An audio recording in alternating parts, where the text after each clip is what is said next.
Bonjour, la fête de l'être suprême est un événement important de la Révolution française, orchestré par Maximilien Robespierre le 8 juin 1794.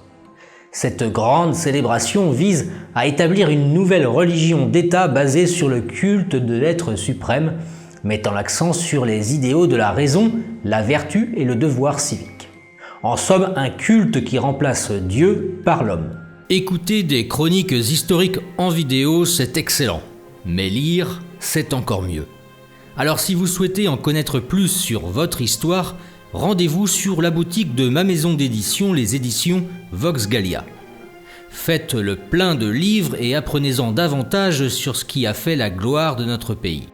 Bien connaître notre histoire de France nous permettra de mieux la transmettre. Cliquez sur le lien en description de la vidéo pour découvrir tous les livres disponibles. Sachez également que vous pouvez me faire un don sur la plateforme Tipeee pour m'aider dans la réalisation de toutes ces vidéos. Merci et je vous laisse écouter la suite de l'histoire. Il a marqué un moment charnière dans la trajectoire de la Révolution et la poursuite par Robespierre d'une société utopique. Les régions les plus enthousiastes furent la région parisienne, la Normandie, le Nord, la région lyonnaise, le Languedoc, la Provence, l'Aquitaine et la Bourgogne. La fête de l'être suprême a émergé dans le contexte du règne de la terreur, une période d'immense violence, pour ne pas dire de cruauté et d'instabilité politique en France. Robespierre, une figure importante du comité de salut public, a cherché à solidifier sa vision révolutionnaire et à contrecarrer la campagne de déchristianisation qui avait balayé la nation. Il croyait qu'une nouvelle religion centrée sur les idéaux de la Révolution fournirait une orientation morale et favoriserait l'unité nationale. Inspiré par le concept de Rousseau de la volonté générale, Robespierre envisageait une religion civique qui servirait la force unificatrice, transcendant les croyances individuelles et favorisant le bien-être de la nation. Les préparatifs de la fête ont commencé des mois à l'avance. Robespierre a personnellement supervisé la planification, s'inspirant des anciens rituels païens et de la mythologie classique. L'événement devait être une démonstration spectaculaire de ferveur révolutionnaire avec des processions, de la musique et des représentations symboliques de la liberté et de la vertu. Il est étonnant de constater que les révolutionnaires, moquant et persécutant les croyants, s'évertuèrent à singer les us et coutumes catholiques. Les Parisiens se sont rassemblés autour du bassin au jardin des Tuileries. La pièce maîtresse de la fête était une vaste montagne érigée sur le champ de Mars, symbolisant l'ascension morale de la nation vers l'être suprême. Le jour de la fête, les Parisiens envahissent les rues, revêtant des tenues patriotiques et portant des banderoles et des slogans défendant la liberté, l'égalité et la fraternité. Sur les 600 000 habitants que comptait Paris, environ 300 000 personnes se sont rassemblées à l'événement pour y assister. Robespierre, vêtu d'un habit bleu ciel, prononce un discours haut en couleur et proclama les principes de la nouvelle religion.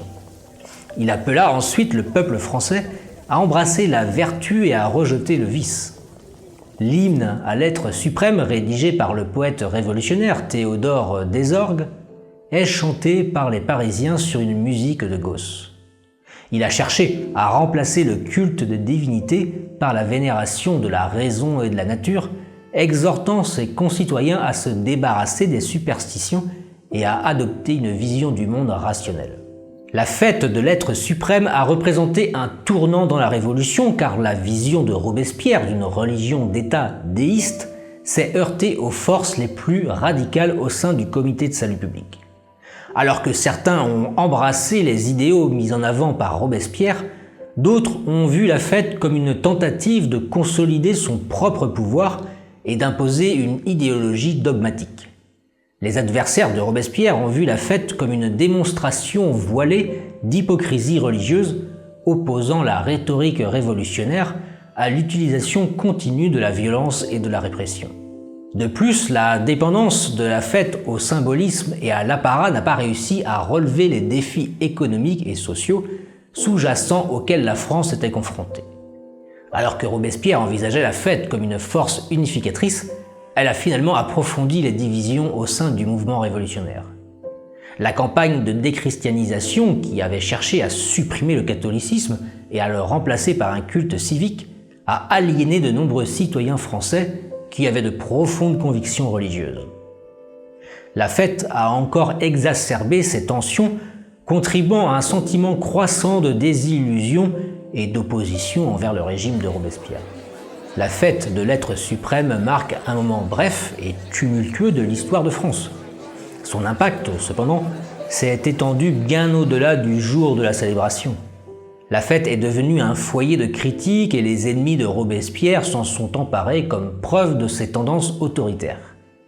En quelques semaines, une coalition s'est formée contre lui, conduisant à son arrestation et à son exécution lors de la réaction thermidorienne.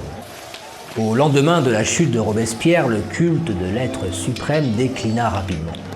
La Révolution est entrée dans une nouvelle phase marquée par l'instabilité politique et la montée de factions plus modérées. La tentative de la fête de forger une nouvelle religion nationale s'est effondrée en laissant un vide dans le projet révolutionnaire. En fin de compte, l'expérience de la Révolution française avec une religion sanctionnée par l'État a mis en évidence les difficultés de concilier les idéaux révolutionnaires avec les croyances profondément enracinées de la population. Vous avez aimé cette vidéo? N'oubliez pas de vous abonner à la chaîne et d'activer la cloche pour être tenu informé de toutes les prochaines publications, de laisser un commentaire et de partager la vidéo. Et si vous voulez soutenir mon travail, n'hésitez pas à faire un don via ma page Tipeee ou bien de commander un livre de ma maison d'édition, les éditions Vox Gallia. Merci et à très vite, vive la France!